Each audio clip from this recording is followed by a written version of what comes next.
vais vous montrer comment on fait des semences.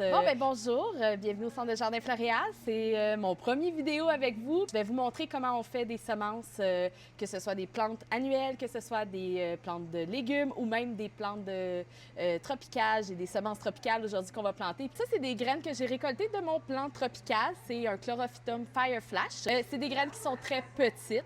Aussitôt qu'on parle de graines petites, c'est à semer en surface de la terre. Ce que je fais, c'est que je vais prendre une feuille de papier comme ça et je vais venir me les mettre dessus. On évite de le toucher avec nos doigts parce que ça peut empêcher les graines de semer quand on touche avec les doigts. Fait qu'on va y aller vraiment avec parcimonie. On va venir les placer sur le dessus du terreau. Ce que je vais faire pour pouvoir les couvrir et garder une humidité, parce que c'est important au niveau des semis de toujours garder une humidité, je vais venir mettre de la vermiculite sur le dessus. L'avantage de la vermiculite, c'est que c'est très léger, donc ça l'empêche la pourriture quand ça va sortir de là, donc c'est important que ce soit très aéré et ça va garder quand même une humidité là, sur vos semis. Si vous avez des graines qui sont un peu plus grosses, ce qu'on va faire, c'est qu'on va les enfoncer dans la terre 2 fois l'épaisseur de votre graine. Donc, je vous montre comment j'installe la vermiculite par-dessus ça.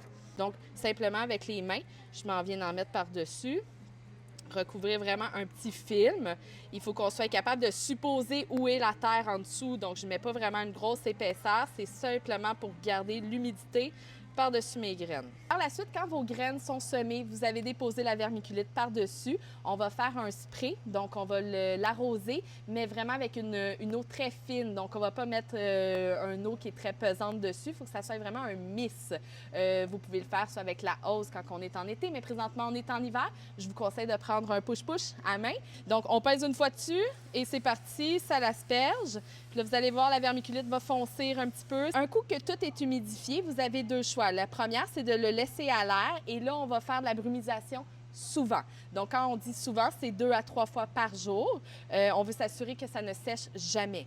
Sinon, vous travaillez peut-être. Alors, à ce moment-là, on a un couvercle. C'est pour ça que ce pot-là est assez fantastique. Vous avez le couvercle qui vient avec. On va faire des semences à l'étouffer. C'est-à-dire qu'on va refermer le couvercle et on va le laisser fermer tant que les pousses ne sont pas sorties.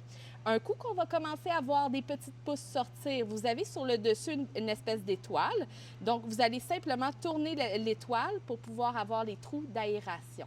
Après 2 à 3 jours qu'il y a de l'air qui commence à circuler, les pousses sont encore bien belles, on va simplement tasser le couvercle de côté, commencer à l'habituer à la sécheresse de l'air qui est à l'extérieur du pot. Après un 24 heures que vous êtes avec le couvercle un petit peu de travers, on peut se permettre d'enlever complètement le pot et là, la plante va être acclimatée à la qualité de l'air qu'il y a à l'extérieur de la maison au niveau de l'humidité. Donc, c'était ça pour les semences. Dites-nous en commentaire si vous avez des questions ou des choses comme ça. On est toutes là pour vous aider puis vous donner un coup de main avec vos semences. À bientôt!